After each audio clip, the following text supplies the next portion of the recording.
Bismillahirrahmanirrahim. Assalamualaikum warahmatullahi wabarakatuh. Selamat pagi, salam sejahtera bagi kita semuanya. Shalom, Om Swastiastu, Namo Buddhaya, salam kebajikan. Yang saya hormati Wakil Presiden Republik Indonesia, Bapak Profesor Dr. Kyai Haji Ma'ruf Amin beserta Ibu Wuri Estu Ma'ruf Amin. Yang saya hormati Ketua, para Wakil Ketua dan para anggota Majelis Permusyawaratan Rakyat Republik Indonesia. Yang saya hormati Ketua, para Wakil Ketua dan para anggota Dewan Perwakilan Rakyat Republik Indonesia. Yang saya hormati Ketua, para Wakil Ketua dan para anggota Dewan Perwakilan Daerah Republik Indonesia. Yang saya hormati Ketua, para Wakil Ketua dan para anggota lembaga-lembaga negara. Yang saya hormati Ibu Profesor Dr. Hajah Megawati Soekarno Putri, Presiden Republik Indonesia kelima. Yang saya hormati Bapak Jenderal TNI Tri Sutrisno dan Bapak Dr. Haji Hamzahas. Yang saya hormati Bapak Haji Muhammad Yusuf Kalla beserta Ibu Hajah Mufidah Yusuf Kalla. Yang saya hormati Ibu Hajah Sinta Nuriyah Abdurrahman Wahid. Yang saya hormati Yang Mulia para Duta Besar negara-negara sahabat dan para pimpinan perwakilan badan dan organisasi internasional. Yang saya hormati para Menteri Kabinet Indonesia Maju, Jaksa Agung, Panglima TNI dan Kapolri, serta Kabin. Yang saya hormati para Ketua Umum Partai Politik, Bapak, Ibu, Saudara-saudara sebangsa dan setanah air, para hadirin yang saya muliakan. Kita saat ini sudah memasuki tahun politik. Suasana sudah hangat-hangat kuku dan sedang tren ini di kalangan politisi dan parpol. Setiap ditanya capres dan cawapresnya, jawabannya belum ada arahan Pak Lurah. Saya sempat mikir, siapa ini Pak Lurah? Sedikit-sedikit kok Pak Lurah. Belakangan saya tahu yang dimaksud Pak Lurah ternyata saya. Ya, saya jawab saja, saya bukan lurah, saya adalah Presiden Republik Indonesia. Ternyata Pak Lurah itu kode. Tapi perlu saya tegaskan, saya ini bukan ketua umum parpol, bukan ketua umum partai politik, bukan juga ketua koalisi partai. Dan sesuai ketentuan undang-undang, yang menentukan capres dan cawapres itu adalah partai politik dan koalisi partai politik. Jadi saya ingin mengatakan, itu bukan wewenang saya, bukan wewenang Pak Lurah, bukan wewenang Pak Lurah. Sekali lagi, walaupun saya paham ini sudah menjadi nasib seorang presiden untuk dijadikan paten-patenan dalam bahasa Jawa, dijadikan alibi, dijadikan tameng. Bahkan walau kampanye belum mulai, foto saya banyak dipasang di mana-mana. Ya, saya harus ngomong apa adanya. Saya ke provinsi A, ada. Ke kota B, ada. Ke kabupaten C, ada juga. Sampai ke tikungan-tikungan desa saya lihat, ada juga. Tapi bukan foto saya sendirian. Ada di sebelahnya bareng capres. Ya, saya kira menurut saya juga enggak apa-apa, boleh-boleh saja. Bapak Ibu yang saya muliakan, posisi presiden itu tidak senyaman yang dipersepsikan. Ada tanggung jawab besar yang harus diemban, banyak permasalahan rakyat yang harus diselesaikan. Dan dengan adanya media sosial seperti sekarang ini, apapun bisa disampaikan kepada presiden. Mulai dari masalah rakyat di pinggiran, sampai kemarahan, sampai ejekan, dan bahkan makian, dan fitnahan, bisa dengan mudah disampaikan dengan media sosial. Saya tahu ada yang mengatakan saya ini bodoh, pelongo-pelongo, tidak tahu apa-apa, Fir'aun, tolol. Ya enggak apa-apa. Sebagai pribadi saya menerima saja. Tapi yang membuat saya sedih, budaya santun dan budaya dan budi pekerti luhur bangsa ini kok kelihatannya mulai hilang. Kebebasan dan demokrasi digunakan untuk melampiaskan kedengkian dan fitnah. Polusi di wilayah budaya ini, sekali lagi polusi di wilayah budaya ini sangat melukai keluhuran budi pekerti bangsa Indonesia yang besar. Memang tidak semua seperti itu. Saya melihat mayoritas masyarakat juga sangat kecewa dengan polusi budaya tersebut. Cacian dan makian yang ada justru membangunkan nurani kita semua, nurani bangsa untuk bersatu menjaga moralitas ruang publik, bersatu menjaga mentalitas masyarakat, sehingga kita bisa tetap melangkah maju, menjalankan transformasi bangsa menuju Indonesia maju, menuju Indonesia emas 2045. Ini yang bolak-balik saya sampaikan di setiap kesempatan, bahwa Indonesia saat ini punya peluang besar untuk meraih Indonesia emas di 2045, meraih posisi jadi 5 besar kekuatan ekonomi dunia.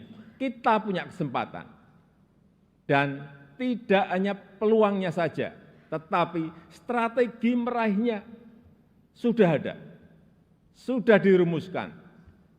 Tinggal apakah kita mau memfokuskan energi kita untuk bergerak maju, atau justru membuang energi kita untuk hal-hal yang tidak produktif, yang memecah belah, bahkan yang membuat kita melangkah mundur.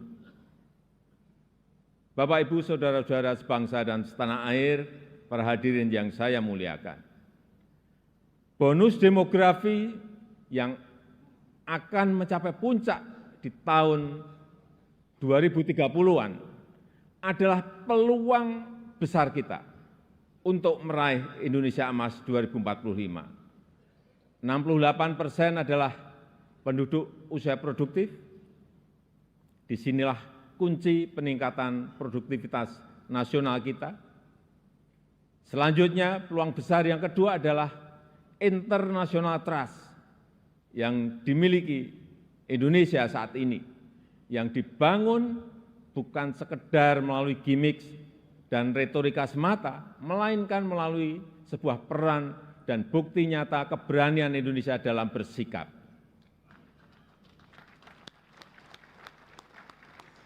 Momentum presidensi Indonesia di G20 keketuaan Indonesia di ASEAN, konsistensi Indonesia dalam menjunjung HAM, kemanusiaan dan kesetaraan, serta kesuksesan Indonesia menghadapi krisis dunia 3 tahun terakhir ini telah mendongkrak dan menempatkan Indonesia kembali dalam peta percaturan dunia.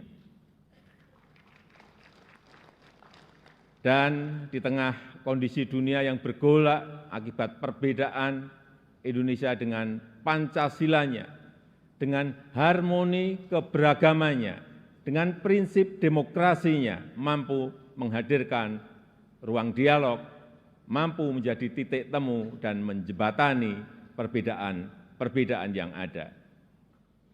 Lembaga think tank Australia, Lowy Institute, menyebut Indonesia sebagai middle power in Asia dengan diplomatic influence yang terus meningkat tajam, dan Indonesia termasuk satu dari 6 negara Asia yang mengalami kenaikan comprehensive power. Tapi kemudian ada yang bilang, memang kenapa dengan international trust yang tinggi, rakyat kan makannya nasi. International trust nggak bisa dimakan. Ya, memang nggak bisa. Sama seperti jalan tol, nggak bisa dimakan. Ya memang. Nah, ini contoh menghabiskan energi untuk hal-hal yang tidak produktif. Tapi tidak apa-apa. Saya malah senang, memang harus ada yang begini-begini, supaya lebih berwarna, supaya tidak monoton dunia ini. Bapak Ibu yang saya muliakan, dengan international trust yang tinggi, kredibilitas kita akan lebih diakui. Kedaulatan kita akan lebih dihormati. Suara Indonesia akan lebih didengar, sehingga memudahkan kita dalam setiap bernegosiasi. Peluang tersebut harus mampu kita manfaatkan. Rugi besar kita jika melewatkan kesempatan ini, karena tidak semua negara memilikinya dan belum tentu akan kembali memilikinya. Sehingga strategi pertama untuk memanfaatkan kesempatan ini adalah mempersiapkan sumber daya manusia Indonesia. Kita telah berhasil menurunkan angka stunting menjadi 21,6% di 2022 dari angka sebelumnya 37%. Menaikkan indeks pembangunan manusia menjadi 72,9 di 2022. Menaikkan indeks pemberdayaan gender menjadi 76,5 di tahun 2022. Menyiapkan anggaran perlindungan sosial total kalau dijumlah dari 2015 sampai 2023 sebesar 3.212 triliun, termasuk di dalamnya Kartu Indonesia Sehat, Kartu Indonesia Pintar, KIP Kuliah, PKH, Kartu Sembako, serta perlindungan kepada lansia, penyandang disabilitas, dan kelompok-kelompok rentan lainnya, serta reskilling dan upskilling tenaga kerja melalui Balai Latihan Kerja dan program Kartu Prakerja. Di saat yang sama, SDM yang telah kita persiapkan harus mendapatkan lapangan kerja untuk menghasilkan produktivitas nasional. Sehingga kita juga harus mengembangkan sektor ekonomi baru yang membuka lapangan kerja sebanyak-banyaknya, yang memberikan nilai tambah sebesar-besarnya.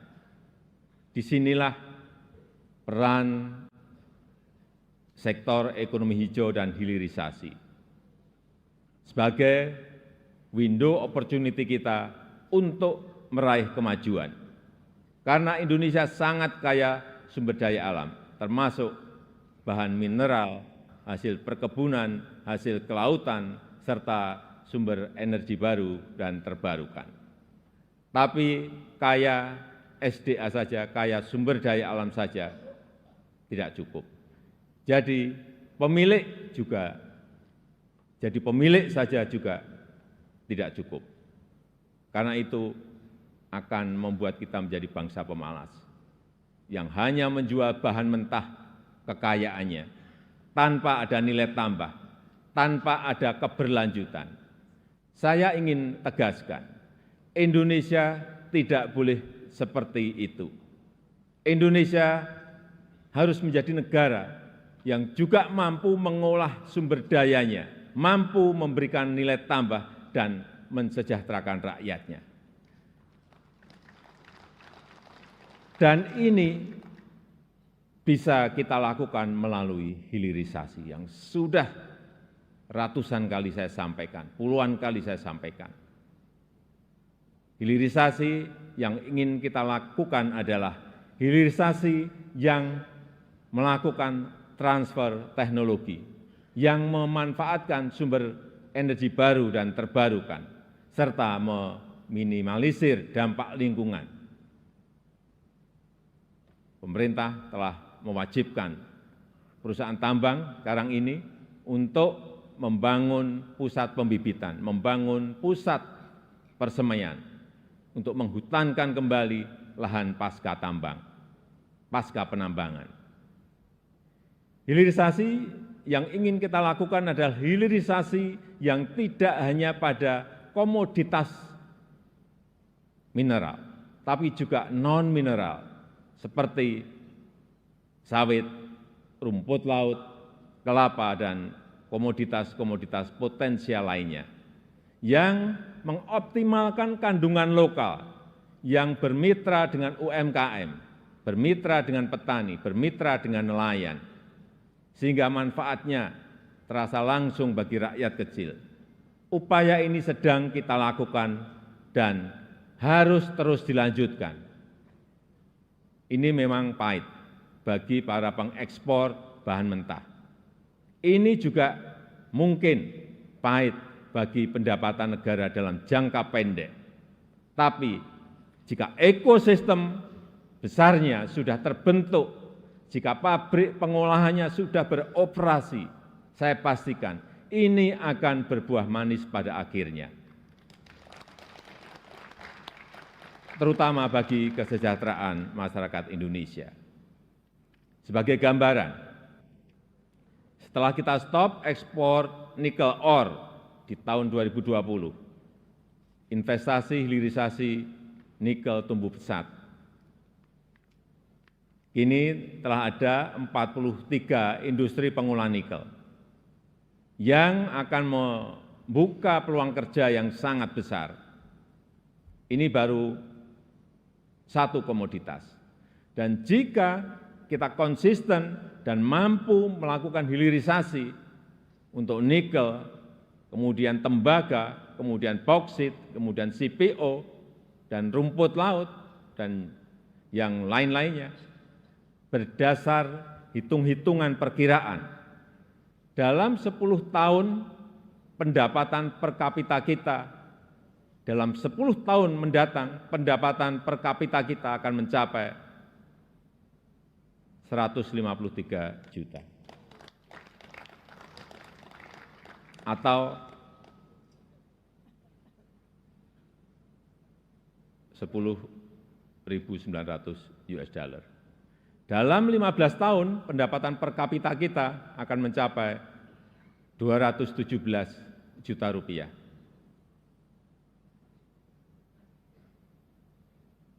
Atau kurang lebih 15.800 US dollar. Dan dalam 22 tahun, pendapatan per kapita kita akan mencapai 331 juta rupiah atau 25.000 US dollar. Sebagai perbandingan, tahun 2022 kemarin kita berada di angka 71 juta rupiah. Artinya, dalam 10 tahun lompatannya bisa 2 kali lipat lebih, di mana fondasi untuk menggapai itu semua sudah kita mulai, pembangunan infrastruktur dan konektivitas yang pada akhirnya menaikkan daya saing kita. Kita tahu berdasarkan International Institute for Management Development, IMD, daya saing kita di tahun 2022 naik dari ranking 44 menjadi 34. Kenaikan ini merupakan kenaikan tertinggi di dunia. Pembangunan dari desa, pembangunan dari pinggiran dan daerah terluar yang pada akhirnya memeratakan ekonomi kita dengan dana desa yang kita gelontorkan total mencapai 539 triliun dari tahun 2015 sampai tahun 2023. Konsistensi reformasi struktural, terutama penyederhanaan regulasi, kemudahan perizinan, kepastian hukum, dan pencegahan korupsi, semua itu menjadi modalitas kita untuk meraih kemajuan. Oleh sebab itu, saya berulang kali menyampaikan kepemimpinan ke depan sangat menentukan masa depan Indonesia. Ini bukan tentang siapa yang jadi presidennya. Bukan itu. Tapi apakah sanggup atau tidak untuk bekerja sesuai dengan apa yang sudah kita mulai saat ini. Apakah berani atau tidak, mampu konsisten atau tidak. Karena yang dibutuhkan itu adalah nafas yang panjang. Karena kita tidak sedang jalan-jalan sore, kita juga tidak sedang lari sprint, tapi yang kita lakukan harusnya adalah lari maraton untuk mencapai Indonesia emas. Bapak Ibu yang saya muliakan, tantangan ke depan tidaklah mudah. Pilihan kebijakan akan semakin sulit, sehingga dibutuhkan keberanian, dibutuhkan kepercayaan untuk mengambil keputusan yang sulit dan keputusan yang tidak populer. Oleh sebab itu, menurut saya, pemimpin itu harus punya public trust, karena kepercayaan adalah salah satu faktor penentu bisa berjalan atau tidaknya suatu kebijakan, bisa diikuti atau tidaknya sebuah keputusan.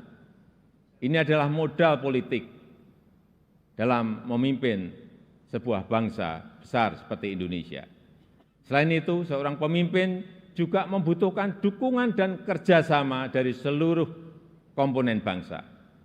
Oleh sebab itu, saya ingin mengucapkan terima kasih kepada pimpinan lembaga tinggi negara, para ulama, para tokoh agama, para tokoh masyarakat, dan para pemimpin adat, kepada guru, budayawan, tenaga kesehatan, dan awak media, kepada partai politik, politisi, aparat pemerintah, dan TNI Polri, serta kepada seluruh lapisan masyarakat yang telah memberikan dukungan selama ini. Saya juga menghargai upaya MPR dalam memperkokoh fondasi kebangsaan, meningkatkan pemahaman ideologi bangsa, mengkaji substansi dan bentuk hukum pokok haluan negara, serta menguatkan kerjasama internasional untuk berkontribusi pada pemecahan persoalan global. Dukungan DPR juga sangat luar biasa besar dalam mendukung reformasi struktural, mendukung upaya perbaikan tata kelola pemerintahan, menghindari penyelewengan pengelolaan keuangan negara, dan mempersiapkan pelaksanaan pemilu serentak tahun 2024. DPD sesuai dengan kewenangannya juga telah aktif menyerap aspirasi masyarakat daerah, berperan dalam penyusunan beberapa RUU, dan juga melakukan telaah terhadap sistem tata negara kita. Kontribusi BPK juga sangat signifikan dalam mendorong pertanggungjawaban anggaran serta perbaikan berkelanjutan program prioritas nasional. Upaya MA, Mahkamah Agung dalam menciptakan keadilan patut diapresiasi melalui peningkatan transparansi peradilan, pengembangan sistem peradilan berbasis elektronik, serta percepatan proses penanganan perkara dengan biaya murah. MK, Mahkamah Konstitusi juga terbukti semakin cepat dalam menyelesaikan perkara, transparansi dalam proses persidangannya, dan mempermudah pelayanan para pencari keadilan. KY, Komisi Yudisial, terus aktif melakukan advokasi, pelatihan, dan investigasi, menjatuhkan sanksi tegas terhadap hakim yang melanggar untuk menegakkan kehormatan, keluhuran, martabat, dan perilaku hakim. Selain itu, saya juga mengucapkan terima kasih kepada Bank Indonesia, OJK, LPS, KPK, Ombudsman, KPU, Bawaslu, Komnas HAM, dan lembaga-lembaga nasional lainnya yang telah berkontribusi sesuai peran dan kewenangannya. Semoga Allah SWT, Tuhan Yang Maha Esa, senantiasa mempermudah upaya kita dalam meraih Indonesia maju yang kita cita-citakan. Marilah kita bersatu padu, terus melaju untuk Indonesia maju. Dirgahayu Republik Indonesia, Dirgahayu Negeri Pancasila, merdeka! Merdeka! Merdeka! Terima kasih. Wassalamualaikum warahmatullahi wabarakatuh. Om Santi Santi Santi Om, Namo Buddhaya. Untuk informasi, yang saya pakai ini adalah baju adat dari Tanimbar ke Provinsi Maluku.